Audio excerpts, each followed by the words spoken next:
Elite institute गिन चुन के 4-5 महीने हैं और एक बार फिर लोकसभा का चुनाव हो जाएगा। गौरतलब है कि 2014 में जब लोकसभा चुनाव था तो सुर्खियों में था राम मंदिर। उस वक्त भी भगवान राम त्रिपाल यानी कहे तो टेंट के नीचे थे और आज 5 साल बाद भी वो राम उसी टेंट के नीचे हैं। खैर, राम जी ने एक बात कही थी कि प्रिय हनुमान, जब जब राम का नाम लिया जाएगा तब तब हनुमान को भी याद किया जाएगा। चुनाव नज़दीक था, हनुमान को भी सुर्खियों में लाया गया। किसी ने उन्हें जाट बताया, किसी ने चाइनीज़ बताया, किसी ने मुसलमान बताया, लेकिन जनता इस कदर समझदार हो गई है कि अब राम भगवान, हनुमान भगवान या कोई भी भगवान आ जाए, उस भगवान के नाम पर शायद वोट नहीं देगी। नमस्कार, स्वागत है आप सभी का न्यूज़ बिहार के यूट्यूब चैनल भारत लाइव में। राम एक ऐसा नाम बन गया है जो चुनावी माहौल को अलग ही मिसाल दे जाता है। ऐसे में 3 राज्यों में जब परिणाम आए और भाजपा हार गई, वो भी वो गढ़ थे जहां हिंदू भाषी क्षेत्र कहा जाता है। ये वो राज्य थे जहां भाजपा का गढ़ माना जाता था। ये वो राज्य हैं जहां लंबे समय से भाजपा ने अपने मजबूत पकड़ बना रखी है। अब 3 राज्य हाथ से निकल गए। राम जी सुर्खियों में आ रहे थे लेकिन दूर हो गए। अब एक बड़ा बयान दिया है तेज प्रताप ने और कहा है कि राम मंदिर ज़रूर बनना चाहिए, क्योंकि अगर राम मंदिर बन जाता है तो आने वाले समय में राम के नाम पर चुनाव नहीं लड़े जाएंगे।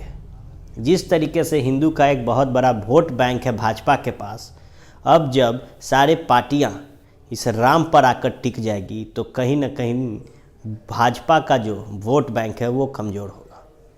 अब तेज प्रताप लगातार अपने पिता के स्टाइल में जनता दरबार लगा रहे हैं, बयानबाजी भी कर रहे हैं और मुखर होकर मीडिया के सामने अपनी बातों को रख रहे हैं। ऐसे में राम मंदिर पर जब उन्होंने अपनी बात रखी तो राजनीति गर्मा गई। अब राम मंदिर एक ऐसा चर्चा बना हुआ है जिसे हर कोई बुनना चाहता है। चुनाव आते ही लोग अपने जात और मजहब को मजबूती से पेश करते हैं, दायित्व पेश करते हैं। गौरतलब है कि एक आईएएस जब आईएएस बनता है या आईपीएस बनता है तो वो अपने मोहल्ले में घर नहीं बनाता, वो भी उस इलाके में जाता है, फौज इलाके में जाता है जहाँ रईसों का वास हो। लेकिन जब मिसाल पेश की जाती है तो कहा जाता है देखो वो एक SC ST का लड़का या कहे तो वो गरीब घर का बच्चा आज आईपीएस बन गया। लेकिन मिसाल पेश करने के लिए वो आईपीएस बच्चा कभी उस बस्ती में घर नहीं बनाता जहां और भी दलित लोग रहते हैं।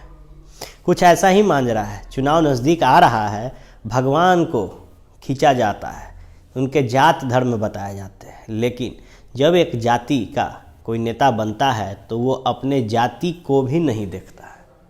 खैर, अब राम मंदिर किस तरीके से आगामी 2019 के चुनाव में माहौल बनाता है, इस पर तो हमारी नज़र बनेगी ही। और भारत लाइव के टीवी पर आकर तेज प्रताप का ये कहना कि राम मंदिर बहुत बनना ज़रूरी है, तो आप दर्शक लगातार बने रहते हैं हमारे चैनल पे, आप समझ सकते हैं कि क्या वाकई में तेज प्रताप कुछ बड़ा राजनीतिक दांव खेलने जा रहे हैं जिससे आने वाले समय में भाजपा को एक बड़ी चोट मिलेगी।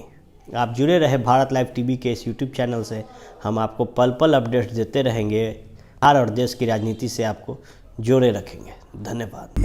हमारे फेसबुक पेज को लाइक करें, ट्विटर पर फॉलो करें न्यूज़ बिहार लाइव, और साथ ही साथ हमारे यूट्यूब चैनल को सब्सक्राइब करें। सब्सक्राइब करने के बाद बेल आइकन दबाना ना भूलें। धन्यवाद।